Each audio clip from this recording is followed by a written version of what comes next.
Hello everyone, welcome to Tara IAS. Think IAS, Think Tara, and I welcome you all to the Hindu analysis session for 29th March 2025. So, ఇప్పుడు మనము Hindu news పేపర్ని ప్రాపర్గా analyse చేద్దాం. So these are the different articles that we're going to deal today. సో ఈ 11 ఆర్టికల్స్ని మనం deal చేయబోతున్నాం. So మీరు ఒకసారి చూడాలి అని అనుకుంటే please pause the video and look at the topics that we're going to discuss. Okay, without any further delay let's start the video. So these are the 11 articles. So let's start. So first article deal చేసే ముందు let me tell you small note. మొత్తం video చూడండి, ఎక్కడ skip చేయొద్దు. And మొత్తం video చూసిన తర్వాత video కనుక నచ్చినట్టయితే please like, share and please subscribe to our channel. And me friends and fellow aspirants తో కూడా మన వీడియోస్ ని షేర్ చేస్తూ ఉండండి. Okay, so this is our first article. India's geopolitical vision should be larger అని చెప్పేసి ఒక article రావడం జరిగింది. ఓకే, సో మీరు సిలబస్ మ్యాపింగ్ లో ఈ పర్టికులర్ ఆర్టికల్ ని ఎక్కడ లింక్ చేసుకోవచ్చు అని అంటే GS2 లో అండ్ GS3 లో మీరు ఈ పర్టికులర్ ఆర్టికల్ ని లింక్ చేసుకోవచ్చు. GS2 లో భాగంగా మనకి India and its neighbourhood relations, bilateral, regional and global groupings ఏవైతే ఉంటాయో ఆ పర్టికులర్ అంశంలో మీరు దీన్ని లింక్ చేసుకోవచ్చు. అండ్ ఆల్సో GS3 లో మనకి సెక్యూరిటీ అండ్ బార్డర్ ఏరియాస్ కి సంబంధించిన మేనేజ్మెంట్ అవన్నీ ఉంటాయి కదా, దాంట్లో ఈ పర్టికులర్ ఆర్టికల్ ని కూడా లింక్ చేసుకోవచ్చు. అయితే let's see what is the context of this particular article. ఏంటి కాంటెక్స్ట్ ఆఫ్ దిస్ ఆర్టికల్ ఏంటి అని అంటే, మనకు తెలుసు lot of geopolitical events అనేవి జరుగుతున్నాయి throughout the world. So like Russia Ukraine war, లేకపోతే మనకి మిడిల్ ఈస్ట్ లో క్రైసిస్ అనేది సో మెనీ కంట్రీస్ లో జరుగుతుంది. ఆఫ్రికాలో లాట్ ఆఫ్ రీజియన్స్ లో మనకి కూప్స్ నడుస్తూ ఉన్నాయి. ఇలా lot of geopolitical tensions అనేవి త్రూ అవుట్ ద వరల్డ్ మనము చూస్తూ ఉన్నాం. సో ఈ ఆర్టికల్లో ఏం ఎక్స్ప్లోర్ చేస్తున్నారు ఆథర్ అంటే, సో ఇండియా తీసుకునే కాషియస్ స్టాండ్స్ ఏంటి, what is the global stands, what is the cautious global stands that India is taking while these geopolitical events are happening throughout the world. అయితే ఈ ఆర్టికల్లో author is arguing for India to adopt a larger and proactive role in shaping international diplomacy అనమాట. Okay, multiculturalism గురించి, multipolar areas గురించి, world గురించి మాట్లాడుతూ proper గా analyse చేయడం జరిగింది అనమాట ఈ ఆర్టికల్ ని. So let's analyse and decode the things that author is trying to tell us. Okay, so let's start the discussion.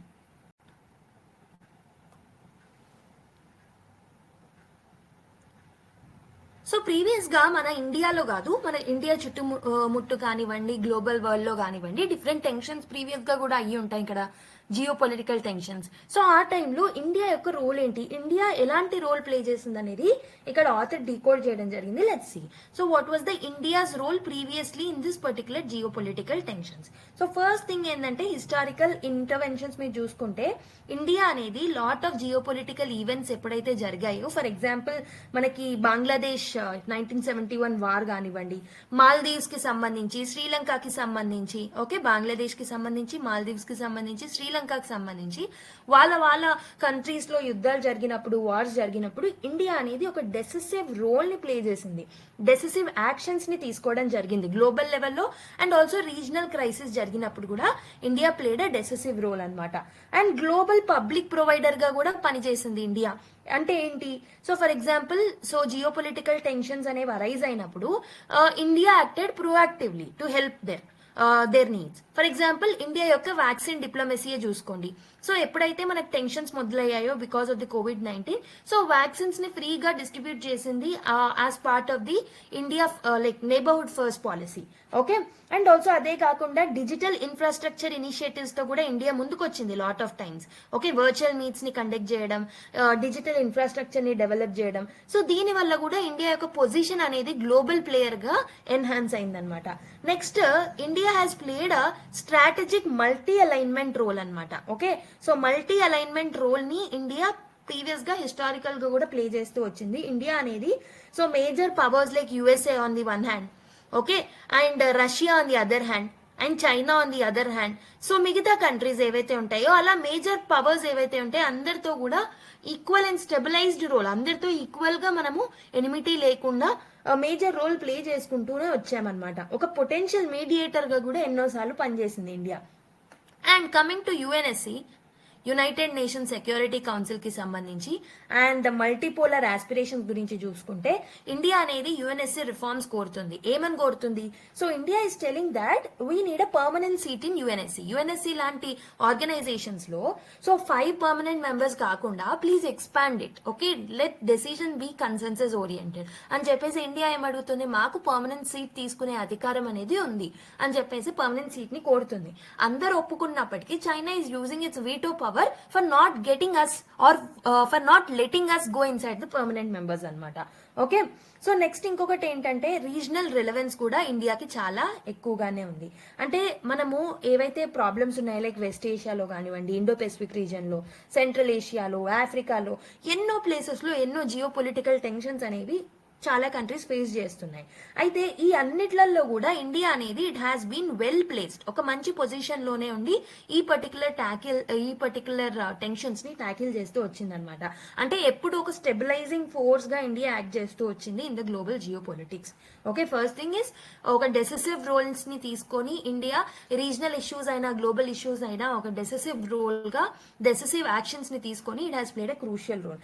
And global public provider గా పనిచేసింది ఇండియా. స్ట్రాటజిక్ మల్టీ అలైన్మెంట్ లో help అయింది. UNSC reforms కి, multipolar aspirations కి India అనేది help చేసింది. And also దాంతో పాటు రీజనల్ రిలవెన్స్ కూడా ఇండియాకు ఉందన్నమాట. Okay, so let's see the countries that place an important role in enhancing the India's geopolitical vision. So India యొక్క జియో పొలిటికల్ విజన్ ని ఎన్హాన్స్ చేసుకోవడానికి ఏమేం కంట్రీస్ ఏ విధాలుగా మనకు హెల్ప్ చేశాయి అనేది లెట్స్ సీ. సో మీరు చూసుకున్నట్టయితే countries that play an important role in enhancing the India's geopolitical vision. So US ఎలా హెల్ప్ చేసింది అని అంటే సో డిఫెన్స్ పార్ట్నర్ గా అండ్ టెక్నాలజికల్ పార్ట్నర్ గా స్ట్రాటజిక్ గా we had a great relations with US అనమాట. And also on the other hand Indo Pacific region లో geopolitical tensions ని తగ్గించడానికి క్వాడ్ లాంటి గ్రూప్స్, ఇండో పెసిఫిక్ కోఆపరేషన్ లాంటి groups ఎన్నిట్లలో కూడా ఇండియా పార్ట్ తీసుకుంది విచ్ యుఎస్ హ్యాస్ ఇనిషియేటెడ్. రష్యాతో చూసుకుంటే రష్యా అనేది మనకి it has been a traditional defence ally, energy ally. Okay, and strategic అటానమీని మనం మెయింటైన్ చేయడానికి రష్యా అనేది ప్రీవియస్ గా కూడా చాలా సార్లు మనకి హెల్ప్ చేసింది. ఫ్రాన్స్ తో మీరు చూసుకుంటే డిఫెన్స్ సెక్టర్ లో కొలాబరేషన్స్ అనేవి మనకి ఫ్రాన్స్ తో బాగున్నాయి. లైక్ డిఫెన్స్ సెక్టర్ లో రఫేల్ కొనుక్కోవడం, స్పేస్ సెక్టర్ లో కొలాబరేషన్స్ ఉన్నాయి. అండ్ ఇండో పెసిఫిక్ ఎంగేజ్మెంట్ లో కూడా France is playing a greater role with India. Japan తో మీరు చూసుకుంటే జపాన్ అనేది it's again a Quad partner. And also we had some infrastructure investments with Japan. Okay, and Australia is also a Quad partner. Maritime security కూడా చాలా help చేస్తుంది Indo Pacific region లో మనకు Australia. UAE and Saudi Arabia లాంటి countries నుంచి మనం ఎక్కువగా energy import చేసుకుంటూ ఉంటాం. ఓకే, అందుకే they are providing us the energy security. Diaspora ties అనేవి మెయింటైన్ చేస్తూ ఉంటాం. And also we are expanding our strategic presence in West Asia nowadays. Okay, and అదే కాకుండా ఆసియాన్ కంట్రీస్ తో అయితే మనకి లాట్ ఆఫ్ గ్రేట్ రోల్ మనము అంటే lot of great cooperation and partnership and మిగతావి అనేవి ఉన్నాయి ఆసియాన్ కంట్రీస్ తో. సో యాక్ట్ ఈస్ట్ పాలసీలో భాగంగా ఆసియాన్ కంట్రీస్ తో ఉన్న కోఆపరేషన్ పెరిగింది మనకి. ఎకానమిక్ ఇంటిగ్రేషన్, మెరిటైమ్ ఎంగేజ్మెంట్ లో కూడా ఆసియాన్ కంట్రీస్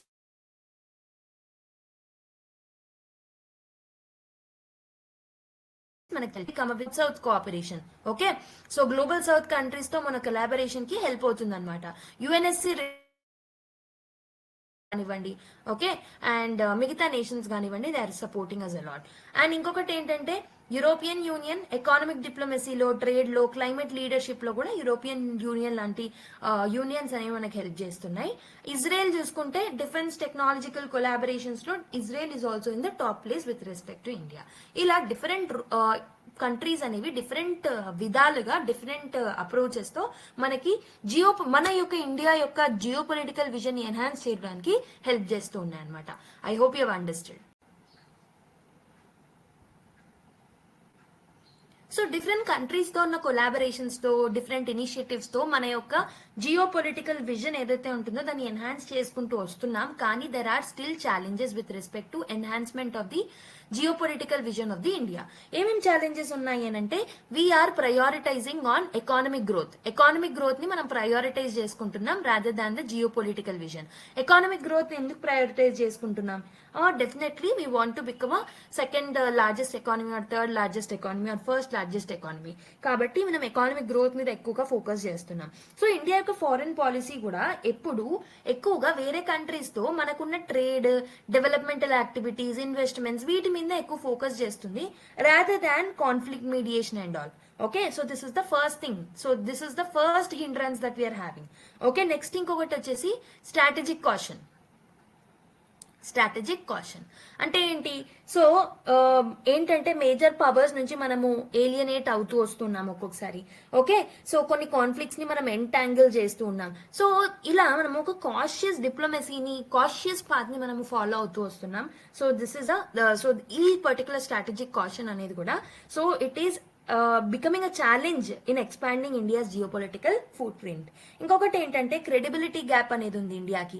క్రెడిబిలిటీ గ్యాప్ అంటే ఏంటి అంటే ఏంటంటే సో మనకు తెలుసు there is a rise in China. China అనేది రైజ్ అవుతుంది. Okay, with respect to economy, with respect to మిగతా డిఫరెంట్ రోల్స్ ఆల్సో, డిఫరెంట్ సెక్టార్లో మిగతా దాంట్లో కూడా there is a rise in China. And also west అనేది ఫ్రాగ్మెంట్ అవుతుంది. ఓకే, వెస్టర్న్ కంట్రీస్ అనేవి ఫ్రాగ్మెంట్ అవుతున్నాయి. అండ్ ఆల్సో రీజనల్ బ్లాక్స్ ఏవైతే ఉంటాయో మిగతా regional blocs they are evolving. Okay, so this make the international environment unpredictable. కాబట్టి మనకి I'm sorry, this is not credibility gap. This is a geopolitical uncertainty that is hampering. So credibility gap kaadu idi. Geopolitical uncertainties like manaki west is actually fragmenting. So China is rising. So China యొక్క ideological goals ఎలా ఉంటాయో మీకు తెలుసు. And దాంతో పాటు మనకి there are lot of problems with respect to global expectations. Okay, supply chain disruptions చూస్తున్నాం. ఇలాంటి వాటి మధ్యలో ఇండియాకి ఇవన్నీ ఏమవుతున్నాయంటే these are becoming a challenges to expand our geopolitical ideologies and vision. Okay, so credibility gap ఎందుకు ఉంది? Okay, why there is a credibility gap with respect to India?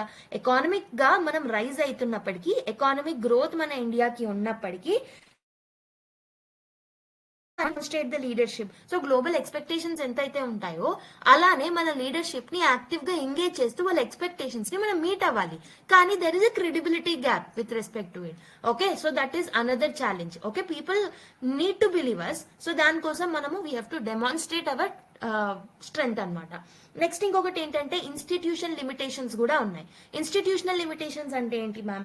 So మనకి ఫారెన్ పాలసీని ఎక్స్పాండ్ చేయాలన్నా, ఫారెన్ పాలసీని మన geo political visions ని మనం match అవ్వాలి అన్నా వి నీడ్ సమ్ ఇన్వెస్ట్మెంట్. కానీ ఇన్వెస్ట్మెంట్స్ లో మనకు రిసీవ్ అయ్యే ఇన్వెస్ట్మెంట్స్ ఏవైతే ఉంటాయో వాటిల్లో కూడా చాలా లిమిటేషన్స్ అనేవి ఉన్నాయన్నమాట. అండ్ లాట్ ఆఫ్ ఇన్స్టిట్యూషన్స్ లో ఇండియాకి అంత సపోర్ట్ అనేది లేదు.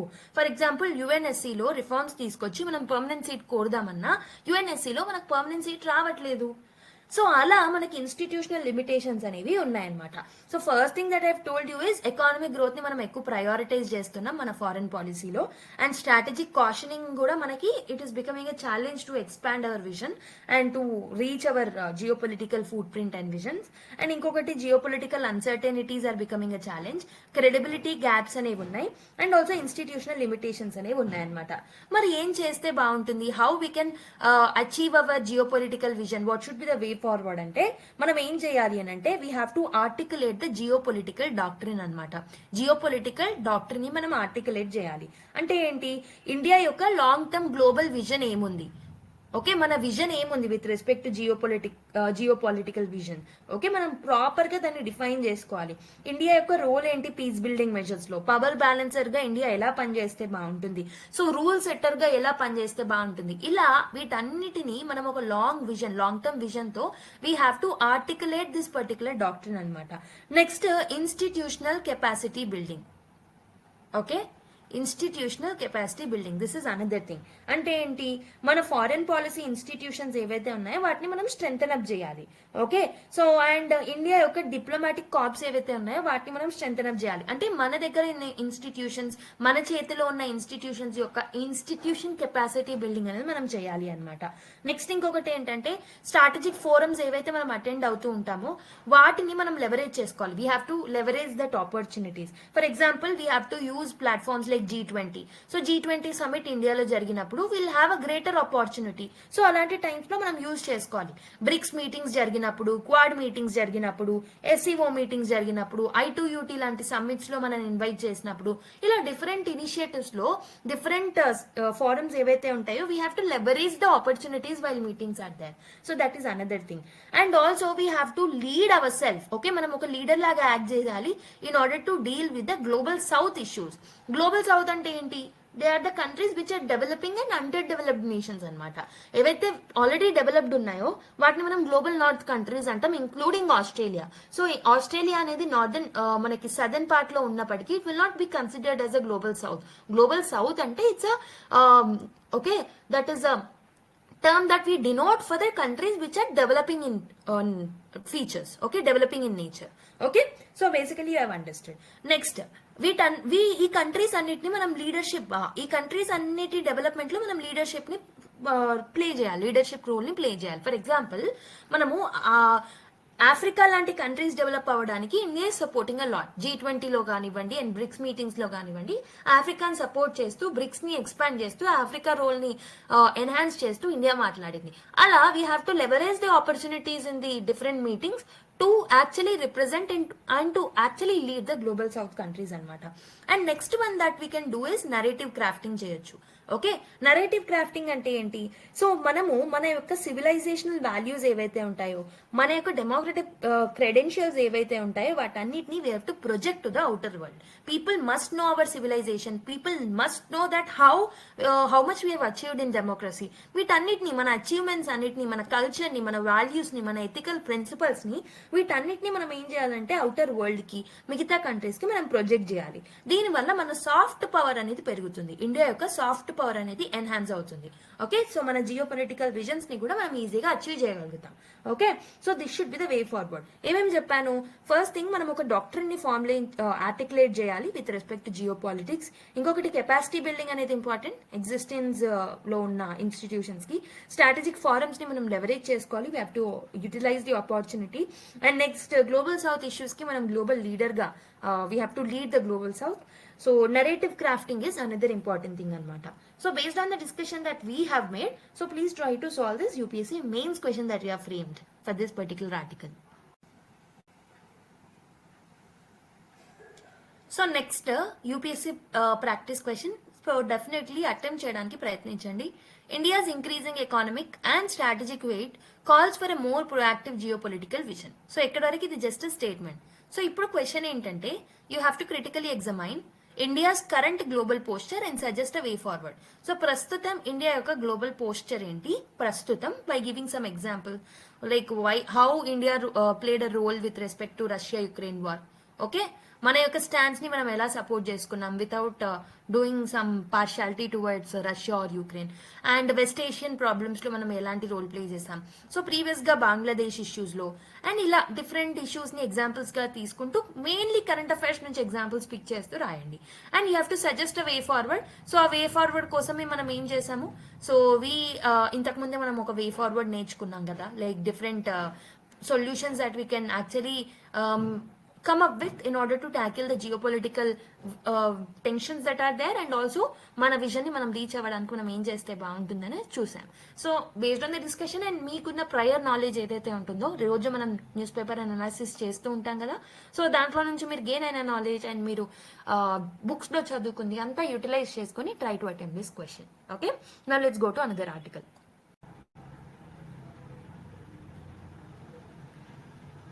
సో నెక్స్ట్ ఆర్టికల్ చూద్దాం.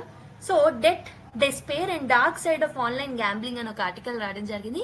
సో మనకు తెలుసు ఆన్లైన్ గ్యాంబ్లింగ్ కి సంబంధించి it is lot of the gambling issues ఏవైతే జరుగుతున్నాయో, బెట్టింగ్ ఇష్యూస్ ఏవైతే జరుగుతున్నాయో వాటన్నిటికి సంబంధించి ఇన్ఫ్లుయెన్సర్స్ మీద రైడ్ చేయడం, మిగతావి మనం న్యూస్ లో చూస్తూ ఉన్నాం, రైట్. సో ఆ కాంటెక్స్ట్ లో మనకి ఈ టాపిక్ అనేది డెఫినెట్లీ ఎగ్జామ్ పరంగా చాలా యూస్ఫుల్ అవుతుంది. సో సిలబస్ లో మీరు ఎక్కడ లింక్ చేసుకోవచ్చు, GS2 లో government policies and interventions, issues relating to development and management of social sector or service. So government policies and how government is intervening in to this issues. So అలా మనం link చేసుకోవచ్చు. GS3 లో cyber security, money laundering and challenges to internal security, వీటన్నిటితో కూడా మనం link చేయొచ్చు. GS4 లో అయితే ethical issues in technology, vulnerability of youth, addiction, societal impact వీటితో లింక్ చేయొచ్చు. అండ్ ఆల్సో GS1 లో okay so how this gambling and all is effecting today's youth. So mainly youth and society మీద ఎలాంటి impact ఉంటుంది అని Indian సొసైటీలో కూడా మనం లింక్ చేసుకోవచ్చు, సోషల్ జస్టిస్ లో కూడా మనం లింక్ చేసుకోవచ్చు. సో ఓవరాల్ మనకి టాపిక్ అనేది సమ్హౌ ఇన్ ఎవ్రీ సబ్జెక్ట్ మనం లింక్ చేసుకోవచ్చు. So what is the context of the article? So illegal గా ఆన్లైన్ గ్యాంబ్లింగ్ చేయడం వల్ల ఎలాంటి డివాస్టేటింగ్ కాన్సిక్వెన్సెస్ అనేవి ఉంటాయి అని చెప్పేసి ఆర్టికల్లో హైలైట్ చేస్తున్నారు, ఎస్పెషలీ యూత్ లో. ఎందుకంటే యూత్ ఎక్కువగా they are not experienced and they definitely get attracted to these tracks అనమాట. Okay, for pocket money and different sakes. Okay, right. So it explores how aggressive marketing, digital payment systems and weak enforcement are pushing vulnerable individuals into vicious cycle of addiction, debt and in some tragic cases suicide. So చూసుకుంటే ఇక్కడ ఈ author ఇక్కడ ఏమి highlight చేయాలనుకుంటున్నారనంటే, so ఈ particular betting apps, ఈ particular gambling activities ని excessive గా మార్కెటింగ్ చేయడం వల్ల, okay, digital payment systems enhance అవ్వడం వల్ల, సో ఈజీ పేమెంట్స్ అయిపోయాయి కదా, సో విత్ ఇన్ సెకండ్స్ మనం పేమెంట్ చేయగలుగుతున్నాం. అండ్ దీని వల్ల అండ్ ఆల్సో మనకు ఆల్రెడీ చట్టాలు ఏవైతే ఉంటాయో which is restricting the gambling, అలాంటి వాటి వల్ల సో ఈ వీక్ ఎన్ఫోర్స్మెంట్ ఏవైతే ఉన్నాయో దాని వల్ల mainly vulnerable individuals like youth, ఎవరైతే మనీకి ఈజీగా అట్రాక్ట్ అవుతున్నారో అలాంటి సెక్షన్ ఆఫ్ పీపుల్ ఎవరైతే ఉన్నారో వాళ్ళు ఈ డెట్ అప్పులలో ఎలా కూరుకుపోతున్నారు, ఎలా అడిక్ట్ అవుతున్నారు, and sometimes how it is leading to tragic cases like suicide, ఇవన్నిటిని ప్రాపర్ గా అనలైజ్ చేయడం జరిగింది ఇందులో కేస్ స్టడీస్ ని తీసుకొని. So let's see. Okay, so India యొక్క online gambling crisis, what are the different issues and what is the impact. So first thing is explosion of online betting. So over 2500 crores అనేవి చిన్న చిన్న transactions లోనే ఒక month లో తెలంగాణలో alone report అవుతున్నాయి అనమాట with respect to online betting. Okay, so ఇది తెలంగాణ కేస్ ని తీసుకొని ఎక్కువగా ఎన్హాన్స్ చేస్తూ ఇక్కడ మనకి కేస్ స్టడీస్ ని ప్రొవైడ్ చేయడం జరిగింది ఆర్టికల్లో. So digital payments ecosystems, for example UPI, crypto, international wallets, వీటన్నిటిని ఎక్కువగా యూజ్ చేసుకొని సో ఈ పర్టికులర్ డిజిటల్ పేమెంట్స్ అనేవి చేస్తున్నారు అనమాట for the purpose of betting. Addiction among the youth, so platforms exploit psychological traits like thrill seeking, instant gratification. So ఈజీగా excite అవుతున్నారు, thrilled అయిపోతున్నారు అండ్ దే ఆర్ ఇన్వాల్వింగ్. ఇంకొకటి ఏంటంటే predatory marketing. So star endorsements అనేవి జరుగుతున్నాయి. So success stories fake గా చూపెడుతున్నారు influencers కానీ, సోషల్ మీడియా ఇన్ఫ్లుయెన్సర్స్ కానీ, మిగతా వాళ్ళు. And star heroes and heroines are also involving in this. Okay, so pushing notifications, drawing users. So definitely వాళ్ళకి users ఎవరైతే ఇప్పుడు సోషల్ మీడియా యూజర్స్ కానివ్వండి అండ్ డిఫరెంట్ సైట్స్ ని యూజ్ చేసే వాళ్ళని అట్రాక్ట్ చేసేటట్టు fake advertisements, fake success stories అనేవి వాళ్ళకి చూపిస్తున్నారు. సో మోర్ లైక్ ఏమంటారు సరోగేట్ అడ్వర్టైజ్మెంట్స్ అనేవి వస్తున్నాయి అనమాట. Financial devastation, so many users take loans. So ఈ పర్టికులర్ థ్రిల్డ్ యాక్టివిటీస్ లో వాళ్ళు ఇన్వాల్వ్ అయిపోయి మనీ సంపాదించేద్దాం, ఈజీ మనీకి అలవాటు అయిపోయి చాలా మంది యూజర్స్ ఏం చేస్తున్నారు, ఆ బెట్టింగ్ లో ఇన్వాల్వ్ అయ్యి వాళ్ళు ఎక్కువ మనీ సంపాదించడానికి ఈవెన్ లోన్స్ ని తీసుకునే ప్రయత్నాలు కూడా తీసుకుంటున్నారు అనమాట. సో ఒక్కొక్కసారి ఏం చేస్తున్నారు, వాళ్ళ దగ్గర ఉన్న వాల్యుబుల్స్ ని కూడా తాకట్టు పెట్టేసి కొన్నిసార్లు అమ్మేసి కూడా ఈ బెట్టింగ్ లో ఇన్వాల్వ్ అవుతున్నాయి. Okay, so they borrow heavily to sustain gambling habits. Next ఇంకొకటి ఏంటంటే social tragedy. So several suicide cases అనేవి దే ఆర్ గెటింగ్ సైటెడ్ అనమాట. So which are triggered by unpayable debts. ఎందుకు సూసైడ్ చేసుకుంటున్నారు మరి అని అంటే పప్పులలో కూరుకుపోయి వాళ్ళు అప్పులు తీర్చలేకపోతున్నారు అనమాట. సో డెఫినెట్లీ అప్పు తీర్చలేనప్పుడు లాట్ ఆఫ్ ప్రెషర్ ఉంటుంది వాళ్ళ ఫ్యామిలీస్ మీద, వాళ్ళ పర్సన్ మీద, కాబట్టి వాళ్ళు సూసైడ్ చేసుకుంటున్నారు అనమాట due to online gambling. So ఎవరైతే ఈ వీడియో చూస్తున్నారో, so this is just for awareness. Let me tell you, please don't involve in this easy money process. మీకు కావాలి అని అనుకుంటే ఏదైనా మీరు పార్ట్ టైం జాబ్ చేసుకుంటూ లీగల్ వేలో సంపాదించడానికి ట్రై చేయండి, but don't involve in this kind off easy money things. Okay, definitely మీరు ఒక డెట్ ట్రాప్ లో కానివ్వండి, ఒక సీరియస్ కాన్సిక్వెన్సెస్ లో మీరు ఇరుక్కుపోవాల్సి వస్తుంది. So don't get attracted towards this fake success stories and fake advertisements that repeatedly getting popped up in your mobile phones and different devices. Okay, so this is a small advice from my side. Next, what are the case studies that are highlighted in this? So Sai Kumar, age 21 from Telangana. So ఆ person చనిపోవడం జరిగిందనమాట suicide చేసుకొని due to online betting debts. Around 1.6 lakhs borrow చేసుకొని తీర్చలేక చనిపోయారనమాట. Okay, next Shivakiran is another person. He is from Cheemagunta అనమాట. 20s లోనే he committed suicide. ఎందుకంటే ఏవైతే సేవింగ్స్ అతను పెట్టుకున్నాడో బెట్టింగ్ యాప్స్ వల్ల he has last those money. Multiple student suicides ఎక్కువగా చూసుకుంటున్నా మీరు గమనిస్తే ఎక్కువ యూత్ 20 నుంచి 25 ఏజ్ ఉన్న గ్రూప్ ఎక్కువగా అట్రాక్ట్ అవుతున్నారు వీటికి. ఎందుకంటే they need pocket money. So 20 cross అయితే పేరెంట్స్ ని మనీ అడగాలనిపించదు. సో ఇంట్లో ఉన్న family problems, so societal pressure, వీటన్నిటిని తీసుకొని they are going towards the easy money rather than looking for the employment opportunities. Right, multiple student suicides చూస్తున్నాం. So due to mainly IPL seasons లో చాలా మంది students బెట్టింగ్లలో involve అయిపోయి suicide చేసుకుంటున్నారు ఈ డెట్ ట్రాప్స్ లో పడిపోయి. ఓకే, సో ఏంటంటే వాళ్ళకి ఇన్కమ్ లేక ఇవన్నీ చేస్తూ ఉంటారు అనమాట. ఓకే, సో అదే ఇన్వెస్ట్మెంట్ మీరు స్టడీస్ లో, స్కిల్స్ డెవలప్మెంట్ లో పెడితే definitely you can earn money in the long run. Right, so ప్రస్తుతం ఈ మంత్ ఎండ్ కి నాకు మనీ వచ్చాయా అని కాకుండా సో స్కిల్స్ మీద ఇన్వెస్ట్ చేసుకోండి. ఓకే, లాట్ ఆఫ్ స్కిల్స్ ఉంటాయి ఒక పర్సన్ లో. మీ యొక్క స్కిల్ ని ఐడెంటిఫై చేసుకొని, మీ యొక్క ఇంట్రెస్ట్ లను ఐడెంటిఫై చేసుకొని దాంట్లో స్కిల్స్ ని ఎన్హాన్స్ చేసుకోవడానికి ఇన్వెస్ట్మెంట్ చేసి try to earn money like that. Legal ways లో వెళ్ళండి. ఓకే, సో ఈ పర్టికులర్ ఆర్టికల్లో కొన్ని కీ టర్మ్స్ ని మెన్షన్ చేశారు. వాటి మీనింగ్ ఏంటో చూద్దాం. First thing is gambling. So wagering on games of chance. So ఏవైతే గేమ్స్ ఆఫ్ ఛాన్స్ ఉంటాయో రాదర్ దాన్ టాలెంట్, వాటిలలో కూరుకుపోవడం అనమాట గ్యాంబ్లింగ్ అంటే. బెట్టింగ్ అంటే ఏంటి? సో మెయిన్లీ అవుట్కమ్స్ ఓరియంటెడ్ ఉంటాయి అనమాట. సో స్పోర్టింగ్ ఈవెంట్స్ మీద బెట్టింగ్ వేస్తూ ఉంటారు ఎక్కువగా, మనకు తెలిసిందే వీటి గురించి. Game of skill. So outcome influence predominantly by mental are physical skill. So basically mental are physical skill ని యూజ్ చేసి మనము బెట్టింగ్ వేస్తున్నాము, ఏదైనా గెలుచుకుంటున్నాము అంటే అలాంటి వాటిని గేమ్ ఆఫ్ స్కిల్స్ అంటాం. ఫర్ ఎగ్జాంపుల్ రమ్మీ కానివ్వండి, chess mainly.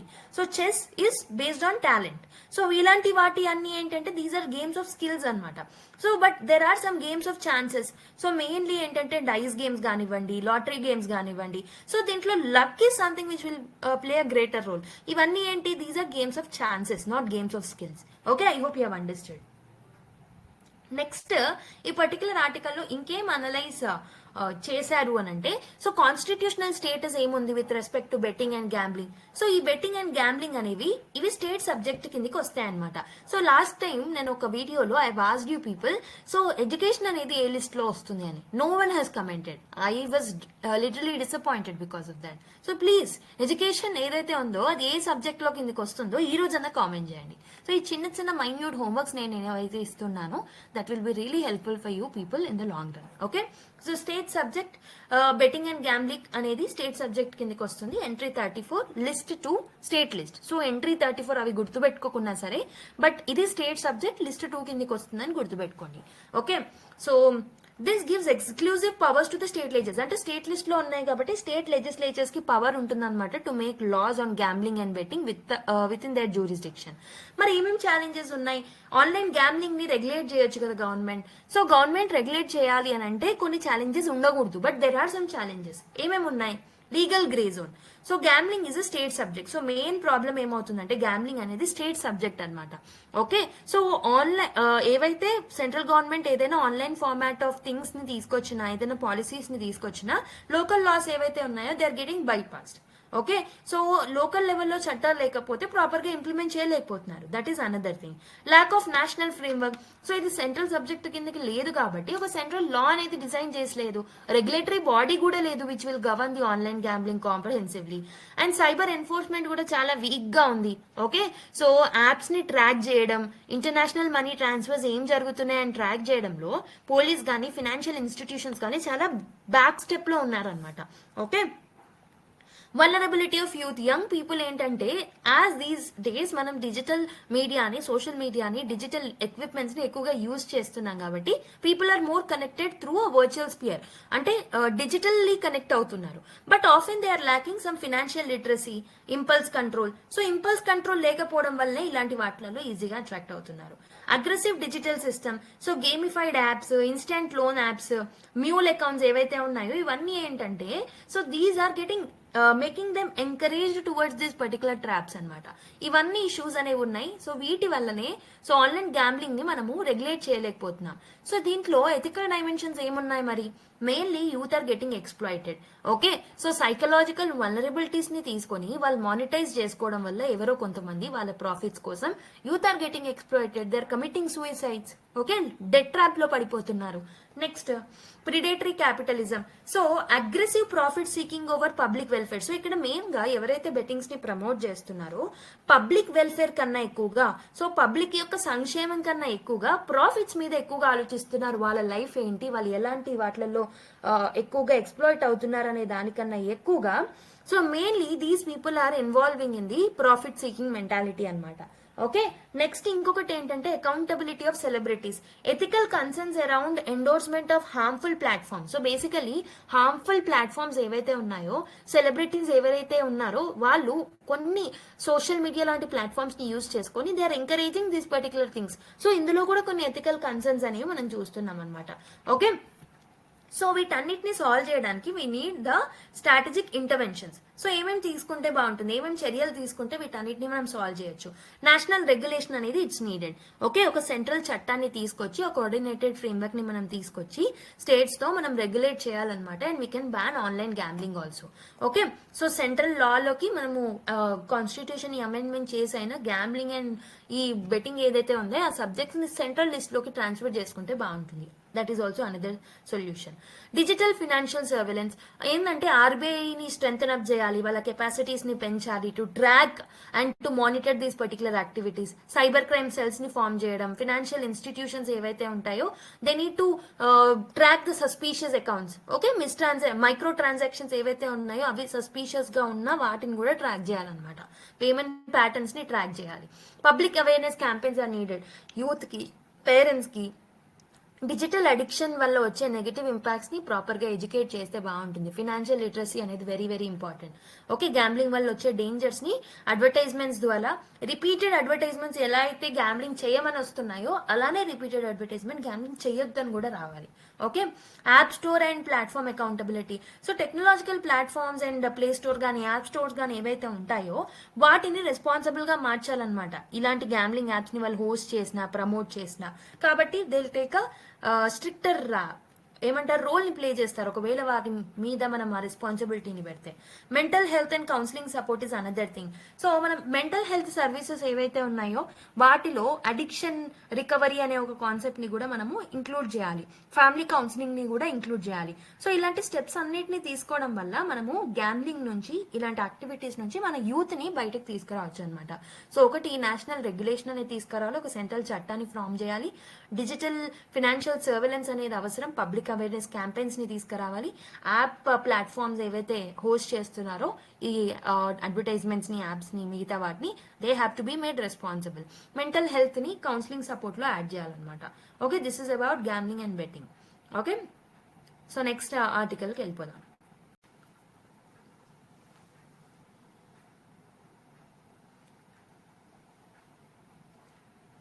So next one, advantage China in Africa nuclear energy market race అని ఒక ఆర్టికల్ రావడం జరిగింది. Okay, let's see that.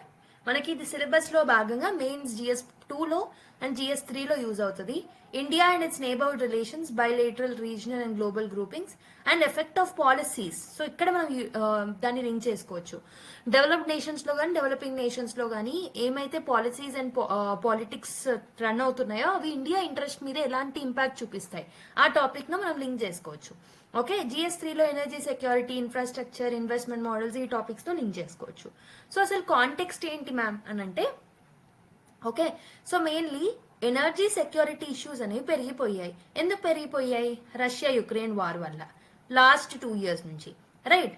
So Africa with ambitious nuclear energy plans has becoming a new frontier. So ఇక్కడ మనకి energy crisis అనేది వస్తుంది కాబట్టి Africa మీద ఫోకస్ పెరిగిపోయింది. ఎందుకు?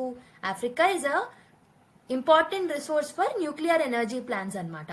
ఓకే, సో ఆఫ్రికాని అందరూ న్యూ ఫ్రాంటియర్ గా బిలీవ్ చేస్తూ వస్తున్నారు. అయితే ఈ పర్టికులర్ ఆర్టికల్లో ఆథర్ ఏం హైలైట్ చేస్తున్నారంటే how China is gaining this dominance, ఈ న్యూక్లియర్ ఎనర్జీని ఎక్స్ప్లాయిట్ చేయడంలో how China is having that dominance in Africa అని చెప్పేసి మాట్లాడుతూ ఉన్నారు, మెయిన్లీ న్యూక్లియర్ ఎనర్జీ మార్కెట్లో. So mainly traditional players like France, Russia వీళ్ళు కాకుండా సో చైనా యొక్క రోల్ అనేది పెరుగుతుంది మెయిన్లీ న్యూక్లియర్ ఎనర్జీ మార్కెట్లో. ఓకే, అయితే ఈ ఆర్టికల్లో ఇంకేం ఎక్స్ప్లోర్ చేస్తున్నారు అని అంటే what are the implications of the China's growth in Africa on India's energy security and geopolitical interest. So India మీద ఎలాంటి ఇంపాక్ట్ ఉంటుంది, ఇండియా మీద ఉన్న జియోపొలిటికల్ ఇంట్రెస్ట్ల మీద ఎలాంటి ఇంపాక్ట్ ఉంటుంది because of this China's presence in Africa అనేది మనం అనలైజ్ చేసుకోవాలి. ఓకే, అంతే కదా. So the policies of developed and developing nations and how they are going to impact the India's interest, అదే ఇప్పుడు మనం చూస్తుంది. సో వాళ్ళు తీసుకొచ్చిన పాలసీస్ కి చైనా గ్రోత్ ఉంటే ఈ పర్టికులర్ యాక్టివిటీ అనేది. So what are Africa's nuclear energy ambitions? So Africa యొక్క న్యూక్లియర్ ఎనర్జీ అంబిషన్స్ ఏమున్నాయి? సో కరెంట్ స్టేటస్ చూసుకుంటే దాంట్లో ఓన్లీ ఒకే ఒక ఫంక్షనల్ ప్లాంట్ అనేది ఉంది, అదే కోబర్గ్ సౌత్ ఆఫ్రికా అన్నమాట. So what are its projections? So ఏమున్నాయి ఫ్యూచర్ లో ఎలాంటి గ్రోత్ ఉంటుందని ప్రొజెక్షన్స్ ఉన్నాయి? So it is aiming to generate almost 15,000 megawatts of nuclear power by 2035. So this is the Africa's target and projections. మరి ఎంత opportunity ఉంది అని అంటే 105 billion investment potential, $105 billion investment potential ఈ సెక్టర్ లో ఇన్వెస్ట్మెంట్ ని గ్రాప్ చేయొచ్చు ఆఫ్రికా. సో ఏ కంట్రీస్ అనేవి ఇన్వాల్వ్ అయి ఉన్నాయి అని అంటే Ghana, Nigeria, Sudan, Rwanda, Kenya, Zambia, Uganda and other countries of Africa. Okay, so మరి స్ట్రాటజిక్ ఎంట్రీ ఆఫ్ చైనా ఎలా అయింది? How China is expanding its role in this particular region అని అంటే so initiated training programmes. So basically ఆఫ్రికాలో China అనేది training programmes ని 2012లోనే initiate చేసింది. So IAEA and China atomic energy authorities కలిపి ఈ పర్టికులర్ ఎనర్జీ ట్రైనింగ్ ప్రోగ్రామ్స్ ని ఇనిషియేట్ చేశాయి అనమాట ఆఫ్రికాలో 2012 నుంచే. ఓకే, సో మేజర్ డీల్స్ మీరు చూసుకున్నట్టయితే చైనా ఇంకా నైజీరియా అనేవి they have signed an MOU to build nuclear plants build చేయడం కోసం MOUs ని సైన్ చేసుకున్నాయి. యుగాండా తోటి MOU for 2 gigawatt plant. Okay, so 1 gigawatt to go online by 2031. So ఇలాంటి MOUs ని కూడా సైన్ చేసుకున్నారు. అయితే likely to engage either so Kenya అనే కంట్రీ US తో కానీ చైనీస్ ప్రొవైడర్స్ తో కానీ ఎంగేజ్ చేసుకునే సామర్థ్యాలు ఆర్ అవకాశాలు మనకు కనిపిస్తున్నాయి అన్నమాట. So China could also dominate power distribution infrastructure. So power distribution infrastructure ఏదైతే ఉంటుందో దాంట్లో కూడా mainly through belt and road initiatives China dominate చేసే అవకాశాలు అనేవి ఎక్కువగా కనిపిస్తున్నాయి అన్నమాట. Okay, so global level competition చూసుకుంటే ఏ కంట్రీస్ మధ్యలో ఈ న్యూక్లియర్ ఎనర్జీ డొమైన్ లో ఆఫ్రికాలో కాంపిటీషన్ ఉందంటే ఒకవైపు ఫ్రాన్స్, ఇంకోవైపు రష్యా, ఇంకోవైపు US and other countries. So వీటన్నిటిలో చైనా ఇస్ కాంపీటింగ్ అనమాట. ఫ్రాన్స్ ఎందుకు? So it is by traditional leader, కానీ దాని యొక్క ఇన్ఫ్లుయెన్స్ అనేది ఆఫ్రికాలో తగ్గిపోతుంది అనమాట. Okay, so next Francophone Africa ఏదైతే ఉంటుందో మెయిన్లీ అక్కడ దాని ఇన్ఫ్లుయెన్స్ తగ్గిపోతుంది. నెక్స్ట్ యుఎస్ అనేది US Africa nuclear energy summit ని హోస్ట్ చేస్తూ ఉంటుంది, కానీ ఫ్యూచర్ రోల్ ఆఫ్ US అనేది వాళ్ళ యొక్క పొలిటికల్ విల్ ని బట్టే ఉంటుందన్నమాట. దాని బేస్ మీదే వాళ్ళు ఇన్వెస్ట్ చేయగలుగుతారు. రష్యా అనేది ఈజిప్ట్ తో అండ్ అదర్ మేజర్ ప్లేయర్స్ తో చాలా మంచి రోల్ ని ప్లే చేస్తూ వచ్చింది, కానీ దాని రోల్ కూడా it has becoming slowed down. ఎందుకంటే అక్కడ వార్, శాంక్షన్స్ ఇవన్నీ రష్యా మీద ఉండడం వల్ల రష్యా రోల్ కూడా తగ్గిపోతుంది. South Korea and US firms చూసుకుంటే mainly South Korea and US అనేవి కెన్యా లాంటి ఏరియాస్ లో ఎక్కువగా కాంపీట్ చేస్తుండే అనమాట. ఇలా డిఫరెంట్ ప్లేయర్స్ యొక్క రోల్ ఉంది, కానీ సో US తప్పితే మిగతా వాటి యొక్క రోల్ అనేది తగ్గిపోతూ వస్తుంది అనమాట. So what are the challenges and strategic implications? So ఈ పర్టికులర్ చైనా యొక్క గ్రోత్ ఏదైతే ఉందో న్యూక్లియర్ ఎనర్జీ డొమైన్ ఆఫ్ ఆఫ్రికాలో, సో దీనివల్ల ఎలాంటి ఇంప్లికేషన్స్ ఇండియా మీద ఉంటాయనంటే ఒకటి, China's nuclear deal will enhance its long term influence in Africa. దానివల్ల వాళ్ళు జియోపొలిటికల్ గా కూడా ఆ పర్టికులర్ ఆపర్చునిటీని లెవరేజ్ చేసుకునే ఛాన్సెస్ ఉంటాయి. అప్పుడు లైక్ ఆఫ్రికా ఇంకా ఇండియా రిలేషన్స్ అనేవి హ్యాంపర్ అయ్యే ఛాన్సెస్ అనేవి ఉంటాయి. So there can be distanced relation between India and Africa అనమాట. That is one thing. Next ఇంకొకటి ఏంటంటే energy security risk. So India యొక్క యురేనియం సప్లై ఏదైతే ఉంటుందో, సో ఈ యురేనియం సప్లైలో చైనా నుంచి కాంపిటీషన్ ని మనం ఫేస్ చేసే అవకాశాలు ఉంటాయన్నమాట వైల్ డీలింగ్ విత్ నమీబియా లాంటి కంట్రీస్. ఓకే, సో యురేనియం సప్లైలో మనకి చైనా నుంచి కాంపిటీషన్ వచ్చే అవకాశాలు ఉన్నాయి. That is another thing. So third problem ఏంటంటే strategic exclusion. So China control చేస్తే ఒకవేళ అక్కడ ఉన్న డిస్ట్రిబ్యూషన్ అండ్ ట్రాన్స్మిషన్ నెట్వర్క్స్ లో అప్పుడు బీఆర్ఐ కింద దాని యొక్క కంట్రోల్ ఉంటే మాత్రం ఇండియన్ ఇంట్రెస్ట్లకి సైడ్ లైన్ చేసే అవకాశాలు ఉంటాయి. ఇండియా యొక్క ఇంట్రెస్ట్ ని పట్టించుకోకుండా సైడ్ లైన్ చేసే అవకాశాలు ఉంటాయి అన్నమాట. Okay, so India must scale up with civil nuclear diplomacy. So అందుకే మనము ఆఫ్రికాతో ప్రాపర్ గా ఎంగేజ్ చేయాలి అని అంటే మనము అక్కడ ఇన్వెస్ట్మెంట్స్ ని మన డిప్లొమసీని like we have to speed up అనమాట, we have to scale up. Okay, so what are the strategic response for India? So first thing ఏంటంటే strengthening the African engagement. So మన యొక్క డిప్లొమాటిక్ అండ్ డెవలప్మెంట్ టూల్స్ ని use చేసుకొని మనము Africa తోటి ఇంకొంచెం కాస్త ఎక్కువగా కోఆపరేట్ చేయాలి న్యూక్లియర్ ఎనర్జీ డొమైన్ లో. And we have to secure uranium access. So మన యొక్క పార్ట్నర్షిప్స్ ఏవైతే ఉంటాయో ఆఫ్రికా తోటి, యురేనియం రిచ్ ఆఫ్రికా తోటి, మనకి యురేనియం అనేది వెరీ ఇంపార్టెంట్ కాబట్టి న్యూక్లియర్ ఎనర్జీలో. సో వాటి కోసం మనం ఎంఓయూస్ ని అగ్రిమెంట్స్ ని సైన్ చేసుకుంటూ ఉండాలి నమీబియా, నైజీరియా లాంటి కంట్రీస్ తో. ఓకే, మల్టీలాటరల్ ప్లాట్ఫామ్స్ ని కూడా మనం యూజ్ చేసుకోవచ్చు, like BRICS, G20, okay, solar alliance, international solar alliance, ఇలాంటి వాటిలలో కూడా మన ఆఫ్రికా తోటి మన రోల్ ని, పార్ట్నర్షిప్ ని స్ట్రెంథెన్ అప్ చేసుకోవచ్చు. ఇంకేమైనా టెక్నాలజికల్ ఆల్టర్నేటివ్స్ ఉన్నాయి అని అంటే ఇండియా యొక్క న్యూక్లియర్ టెక్నాలజీస్ ని మనము ఎన్హాన్స్ చేయాలి, ప్రమోట్ చేయాలన్నమాట. Mainly we have to provide hybrid models and we have to encourage another countries to collaborate. ఇలాంటి అన్ని మనము స్టెప్స్ తీసుకుంటేనే వీ కెన్ కాంపీట్ చైనా అనమాట. లేదంటే అక్కడ ఇన్ఫ్రాస్ట్రక్చర్ మీద, ట్రాన్స్మిషన్ లైన్స్ మీద, డిస్ట్రిబ్యూషన్ లైన్స్ మీద కూడా చైనాకి ఎక్కువగా పవర్ ఒకవేళ ఎక్కువ అయిపోతే మనం దాన్ని కాంపీట్ చేయలేము. మన యొక్క ఇంట్రెస్ట్లకి అగేన్స్ట్ గా చైనా వెళ్లే అవకాశాలు ఉంటాయన్నమాట.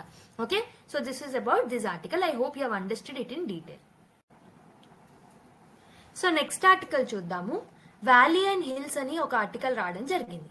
సో మీరు సిలబస్ లో చూసుకున్నట్టయితే మెయిన్స్ జిఎస్ పేపర్ 2లో అండ్ మెయిన్స్ జిఎస్ పేపర్ 3లో ఈ టాపిక్ ని మీరు లింక్ చేసుకోవచ్చు. జిఎస్ 2లో functions and responsibilities of the union and the states ఆ టాపిక్ తో లింక్ చేసుకోవచ్చు. And issues and challenges pertaining to the federal structure, so federal structure కి సంబంధించి, and security and development in Jammu and Kashmir, ఈ particular అన్నిటితోని మీరు link చేసుకోవచ్చు. GS 3లో role of external state and non state actors in internal security, okay, ఆ topics తో కూడా మీరు లింక్ చేసుకోవచ్చు. అయితే ఈ పర్టికులర్ ఆర్టికల్ యొక్క కాంటెక్స్ట్ ఏంటంటే this article is discussing the waning influence of the separatist politics. So separatist politics ఏవైతే ఉన్నాయో అవి జమ్మూ అండ్ కాశ్మీర్ ని కానివ్వండి పర్టికులర్ గా. సో మనము ఆర్టికల్ 370 అబ్గ్రేడ్ చేసేంత కదా, ఓకే, అబ్రిగేట్ చేసిన తర్వాత 2019లో. సో ఈ అబ్రిగేషన్ తర్వాత మనకి జమ్మూ అండ్ కాశ్మీర్ లో ఈ సపరేటిస్ట్ పాలిటిక్స్ యొక్క ఇన్ఫ్లుయెన్స్ ఎలా ఉంది అనేది ఈ ఆర్టికల్ డిస్కస్ చేసింది. And it also explores the need for people participation. Okay, so long term peace maintain చేయాలి అన్నా, సో ఈ ఏరియాలో జమ్మూ అండ్ కాశ్మీర్ రీజియన్ లో స్టెబిలిటీ మెయింటైన్ చేయాలన్నా పీపుల్ పార్టిసిపేషన్ అనేది నెసెసరీ అని చెప్పేసి ఈ ఆర్టికల్లో ఆథర్ మెన్షన్ చేయడం జరిగిందనమాట.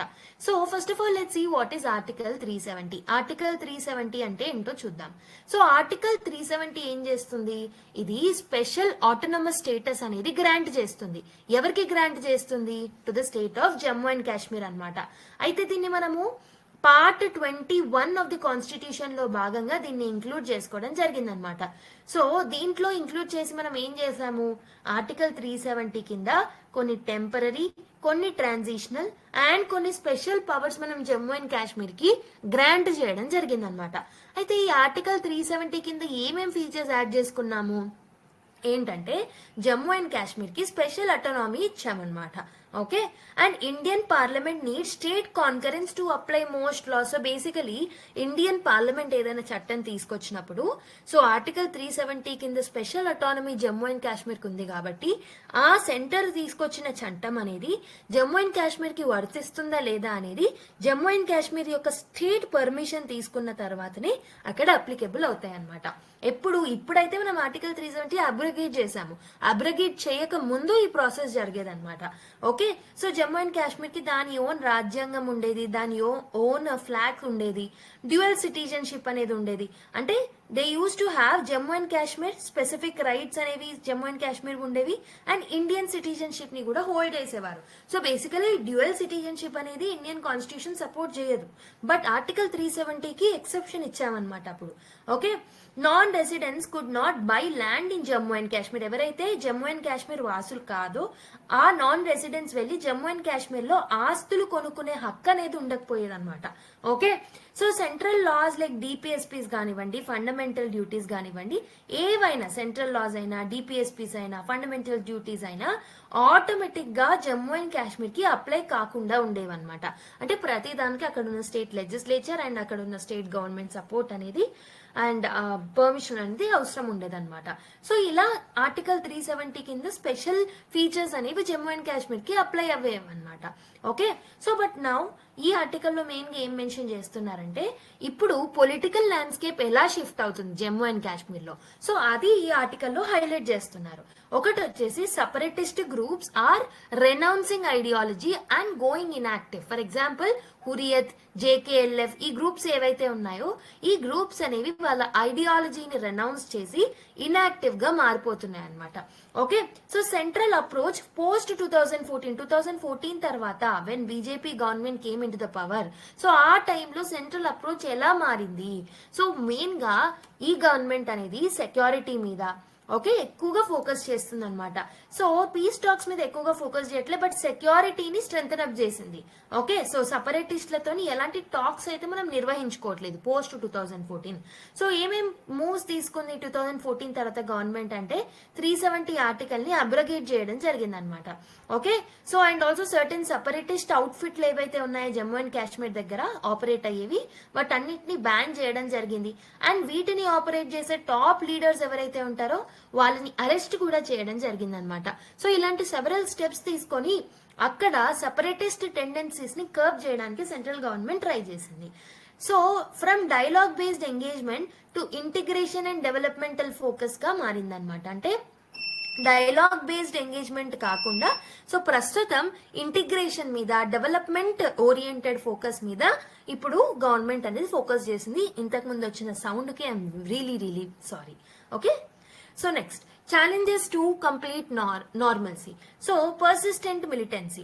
సో బేసికలీ కంప్లీట్ గా నార్మల్ అవ్వడానికి కొన్ని ఛాలెంజెస్ అయితే మనం చూస్తున్నాం. కంప్లీట్ ఇన్సర్జెన్సీస్, కంప్లీట్ ఐడియాలజీస్ అనేవి బ్యాన్ అవ్వే దాంట్లో లేకపోతే ఎలిమినేట్ అయ్యే దాంట్లో చాలా ఛాలెంజెస్ ఉంటాయి కదా. సో ఏమేమి ఛాలెంజెస్ ఉన్నాయి?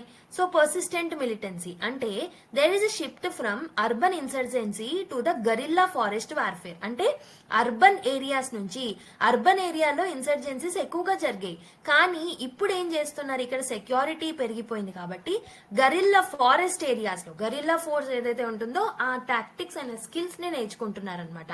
ఓకే, అండ్ దీంతో పాటు ఈ ట్రెడిషనల్ గరిల్లా వార్ఫేర్ తోటి టెక్నాలజీని ఇంటిగ్రేట్ చేస్తున్నారు. దాంతో పాటు they are utilising the terrain mapping tools ని యూటిలైజ్ చేసుకుంటున్నారు.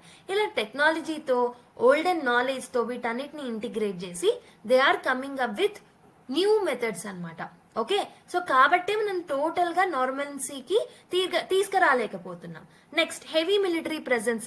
సో బేసిక్ గా these are still required in urban areas. Urban areas లో కూడా టోటల్ గా నార్మల్ అయిందంటే కాదు, ఎందుకంటే మిలిటరీ ప్రెజెన్స్ అనేది అర్బన్ ఏరియాలో కూడా ఫుల్ స్ట్రెంగ్త్ అనేది ఉండట్లేదు అనమాట.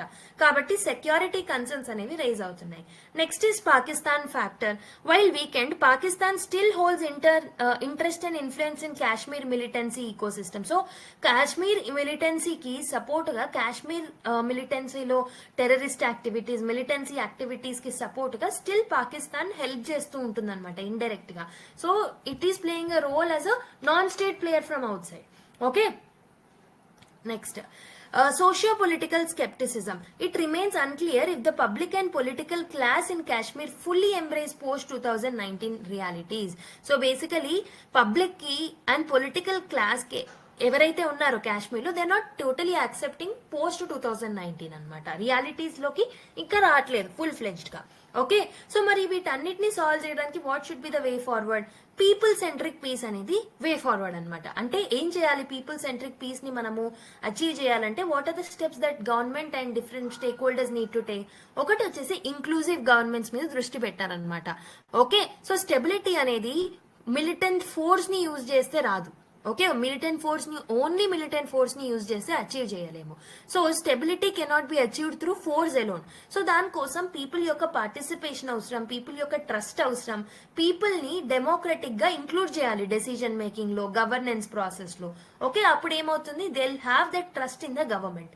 Okay, restoring the statehood. So చాలా మంది అక్కడ ప్రజలు ఏంటంటే దేర్ కీ డిమాండ్ ఏంటంటే, అండ్ కాన్స్టిట్యూషనల్ ప్రామిస్ ఏముందంటే, okay, so they need the statehood. Union టెరిటరీగా మార్చారు, మాకు స్టేట్ హుడ్ ఇవ్వండి అని చెప్పేసి కోరుతున్నారు. Next development with dignity.